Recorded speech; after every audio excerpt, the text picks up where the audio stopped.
And ladies and gentlemen, boys and girls, children of all ages, how we doing? Alright guys, like, subscribe. If not, like I've said a million times, that's okay too. I wouldn't blame you. I'm going to bring to you the best Western endings of all time. And I'll start out with Butch Cassidy, Sundance Kid, Robert Redford, Paul Newman, 1969, and him coming out to the blaze of glory. That's right, them getting mowed down by the Spaniard Army or South American Army or whatever it was. But that's one. High Noon. High Noon, 1952, Gary Cooper. Now, the reason I choose this one is because how he threw the badge down and all that kind of stuff. And it was controversial for its time. It really was. There's a bunch of shit with blacklisting and all that kind of stuff. Or the blacklist or whatever it was. But I always thought, that would be sort of cool.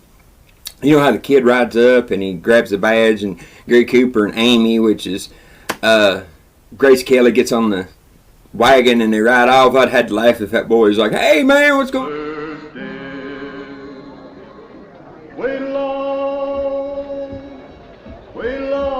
Oh, you dropped a badge, man. Hey, don't you want your badge? What about the dead people? Do you want the dead people? Yeah, he just shot them guys and they just left. Fuck it. Anyway, another one is Shane.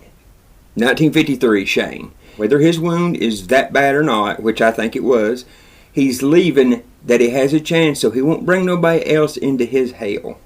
He won't bring nobody else into his personal hell, so he rides off. That right there was a cool ending. 310 to Yuma. When Ben Wade shoots his gang, that was awesome as hell. When Dan, they shoot Dan, and then he just turns around, ta-ta-ta, and plus, at the very end, him whistling and his horse follows the train, that was the shit. I love that. The Searchers, 1956, John Wayne. And the ending of it is the same way it sort of started. John Wayne coming through the door, and the way they filmed that was friggin' awesome. But him walking out and him holding his arm and stuff, that was a nod to Harry Carey. Harry Carey Jr. was an actor too, but it was his dad, and he would always hold his arm like that. But cut. All right, Mr. Wayne, where the hell's he going? John. Another one is, of course, Unforgiven. Will Money.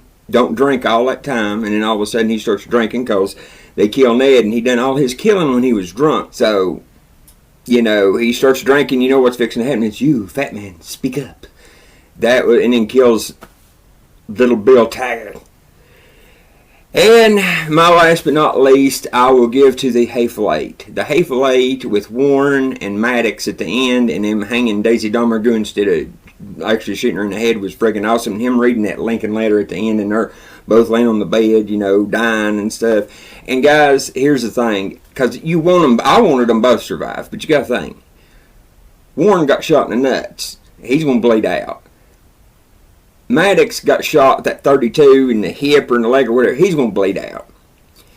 Even if they could control not bleeding out the snow, man, they'd been stuck there for like 3 or 4 days. Even after that, they would have died regardless. But the ending was cool, and then that Roy Orbison's song, maybe you guys didn't know this, but I thought this was pretty cool.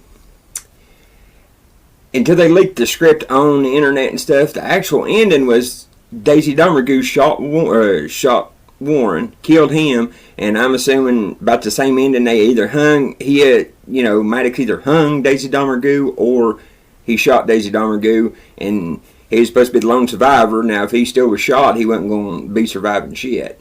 But that was my little list of some of the greatest Western endings of all time. And take care, be good, God bless.